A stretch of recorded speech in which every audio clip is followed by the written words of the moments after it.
السلام عليكم ورحمة الله وبركاته.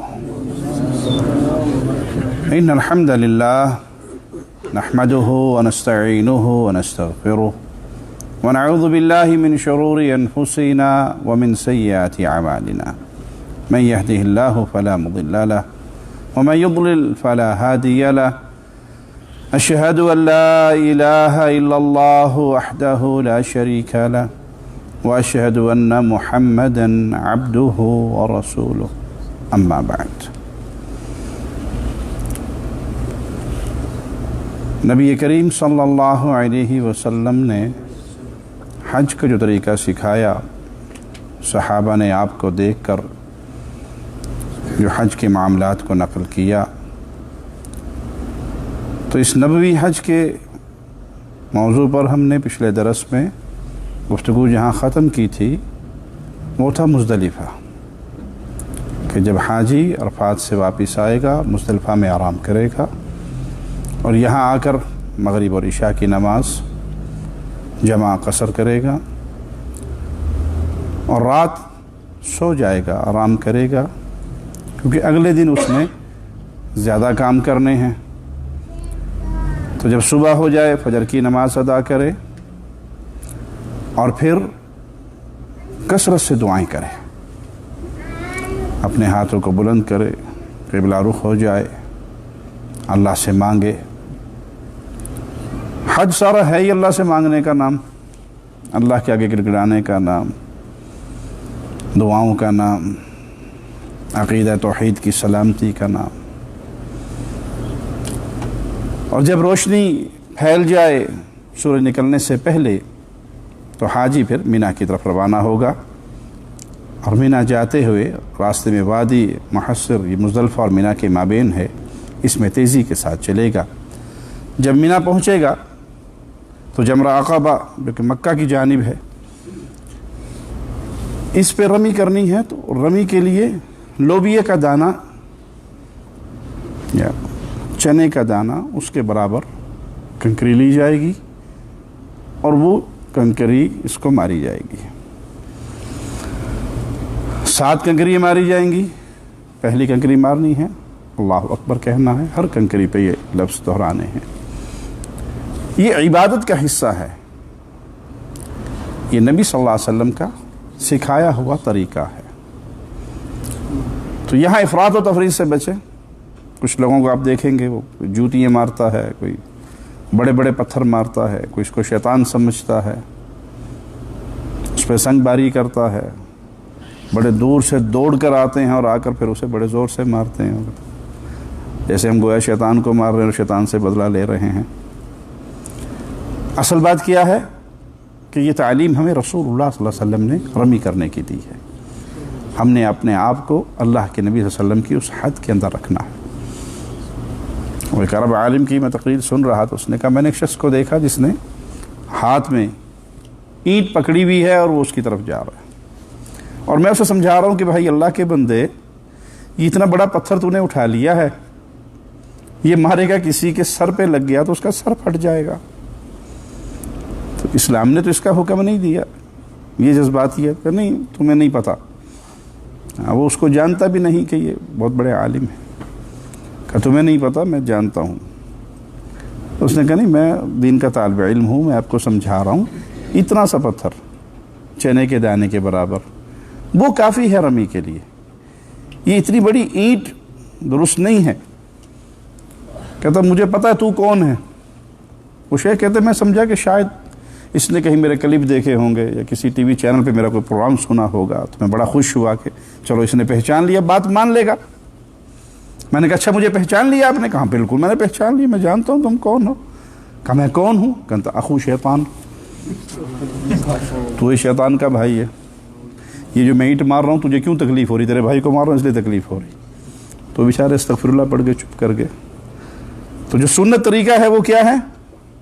چنے کے دانے کے برابر آپ نے کنکر لینا ہے۔ کچھ اس کو زمزم سے دھو رہے ہوتے ہیں، یہ سب بنائی ہوئی باتیں ہیں۔ اسلام بڑا سادہ دین ہے، جو چیز آپ کو رسول اللہ صلی اللہ علیہ وسلم سے ملے آپ وہ کر لیجئے۔